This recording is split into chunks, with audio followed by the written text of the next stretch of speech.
Hi, I'm Maria Marriott. Claire, you've been talking a bit about the process of academy conversion.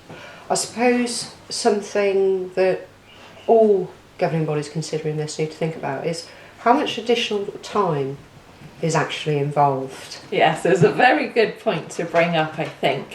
There is extra time required in terms of doing due diligence properly, to do the research and to be sure, therefore, that each aspect has been looked into in detail so that you can make a decision that is informed fully at the end.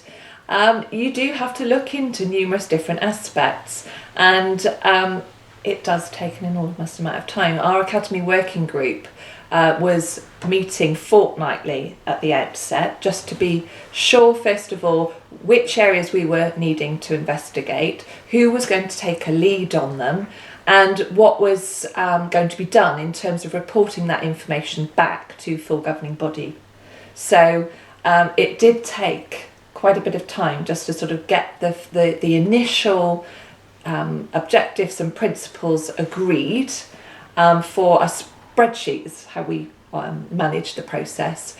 A spreadsheet developed that had the questions on that came from our own governing body and internal school stakeholders first, that we were going to use to sort of start sectioning up the work. So financial, staffing, land and buildings, the legal aspects, and looking at all of the governance aspects. So there were clear areas, I think, that you can section the research into, and to do that and to spread the workload, then it made more sense once we'd got that established at the outset to then divide that up.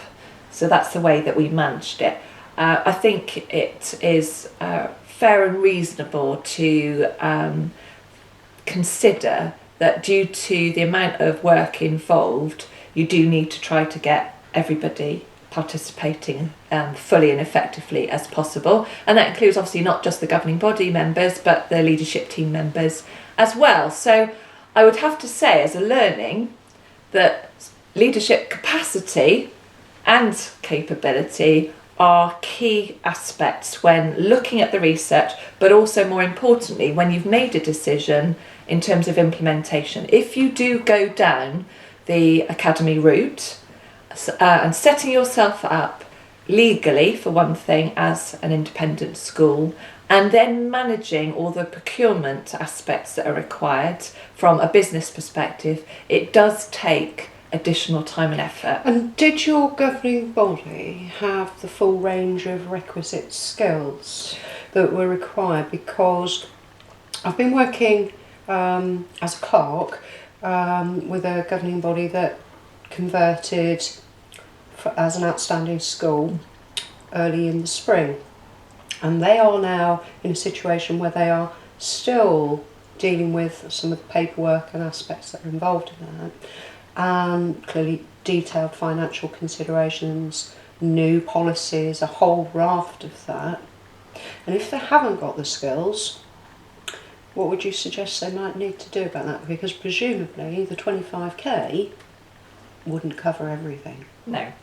The 25,000 is really important to have if you want to be able to employ the legal advice in the first instance. So that's, I would say, the main reason why that £25,000 is valuable. It's not going to pay for much else otherwise.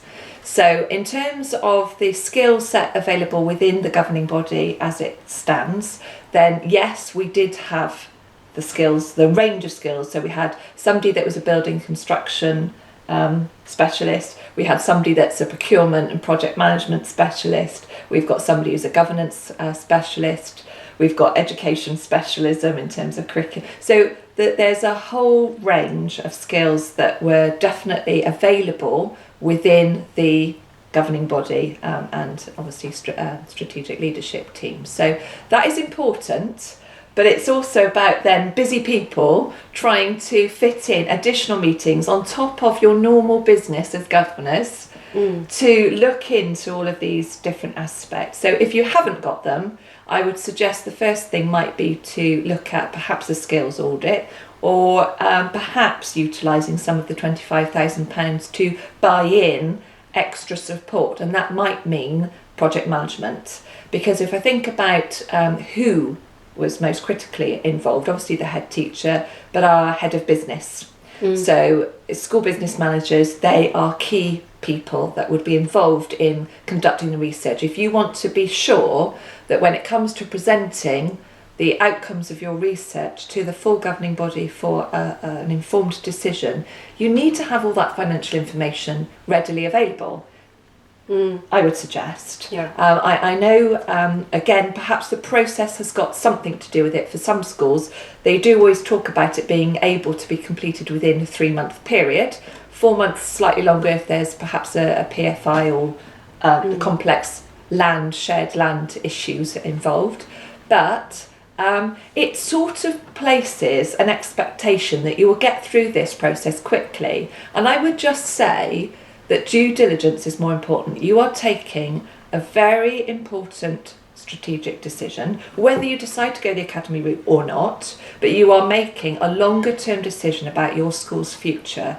And I would say that as in any business operation that you would undertake, you need to fully consider, all of the different aspects. So it does take time to do it. We took 18 months